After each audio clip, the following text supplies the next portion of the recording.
With the cost of fuel nowadays, you don't want to be sitting here idling your vehicles all day long just to stay warm.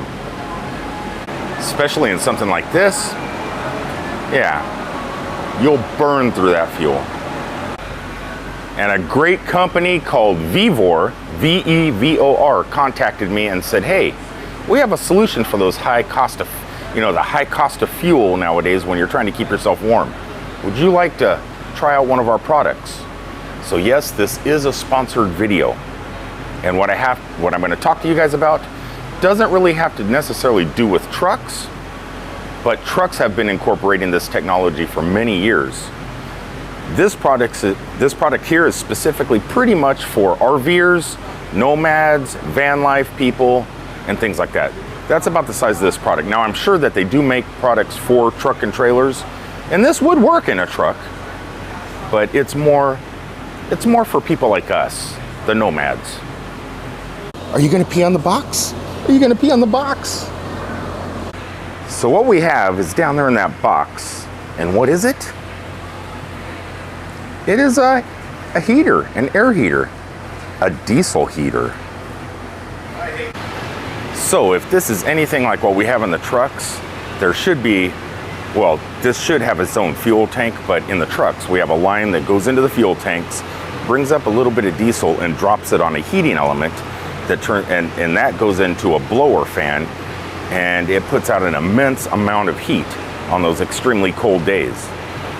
This here should be the same exact thing, just on a little bit smaller scale. Though, like I said, you could put this in the truck, but for people like us, it'll work great if you live in an ambulance, if you live in a van, or if you live in a RV.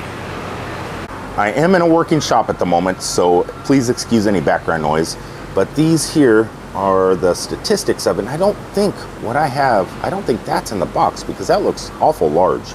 We're gonna have to see. I have cut open the tape, but I have not revealed the contents to my eyes of what's in there. So I think it's time to do that now. Let's get to it. I should have the dog on camera, right? Want to pee on the box? Again, I know she wants to pee on the box.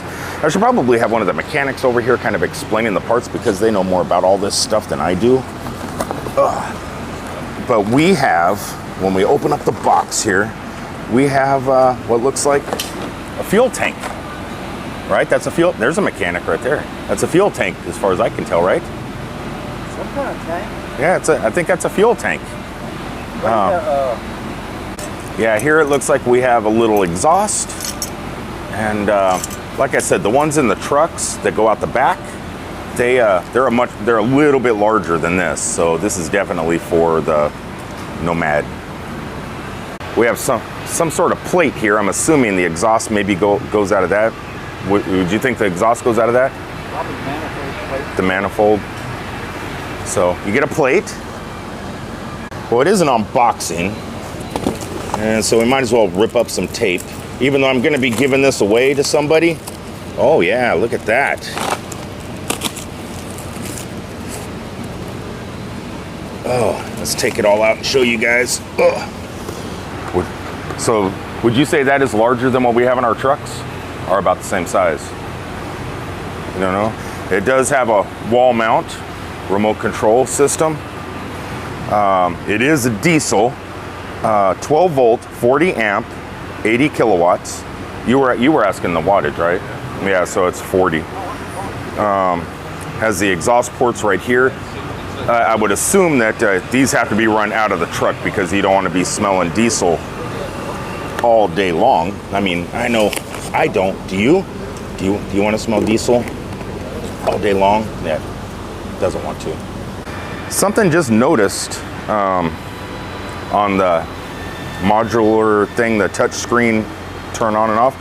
They also added a little clip here, remote control, so you can let's say you're out by the campfire at nighttime and it's getting chilly and you want to go in, but you forgot to turn your heater on. Well, you could just do it from the campfire with this little handy dandy remote control. Uh-oh, there's another box in here and I have no idea what it is and I don't have my unboxing knife. I'll be right back. All right, so getting to the final box here. Oh, so this is all your little accessories for connecting. We have all the hoses to go to your outside, the flex hoses and stuff like that. You got fuel lines to go into that bucket. Got some sort of something. I think that's the heater part, I'm assuming. I don't know. Or the fuel goes in there, heats up, and comes out. I don't know. But you get all your cords, your clips. You know what? Just look at the thumbnail of this video. It'll all be there. Well, everybody, I kind of really want to thank you for tuning in and watching this. If you're in the market for something like this, I will leave an Amazon link to this product. Like I said, this is a sponsored video, not with money, but with the product. They sent me the product for free. Going to go ahead, get it all installed and connected, maybe do another video later of what it's actually like and how it works. Where I could see this being in real use, especially like Van Vita Travels. She lives in a gutted out, awesome ambulance. That there would be perfect. And she lives up north in Canada, so this is what she needs. I know she already has one, but if you're in that situation, you live in that cold climate that's getting ready to hit us pretty soon, and you want something like that, check out the link below. It all looks like really, really high quality stuff, and it comes with so many accessories. I don't think you're going to be disappointed. I think the cost is like $129 for everything. That is insanely cheap. I can't imagine what the ones Freightliner, Kenworth, Volvo charge to just to have that when a company buys their trucks. I can't imagine what those cost. And that is the same exact thing. Anyway, until the next time, thanks for tuning in. I'm gonna go and get this all boxed back up and run it into Cousin Eddie, my RV, and start thinking about possibly putting this thing together. I'm a little bit afraid. Fuel, electricity, old RV, all that doesn't mix when I'm at the helm of electrical cords and stuff, if you know what I mean. Peace out, everybody.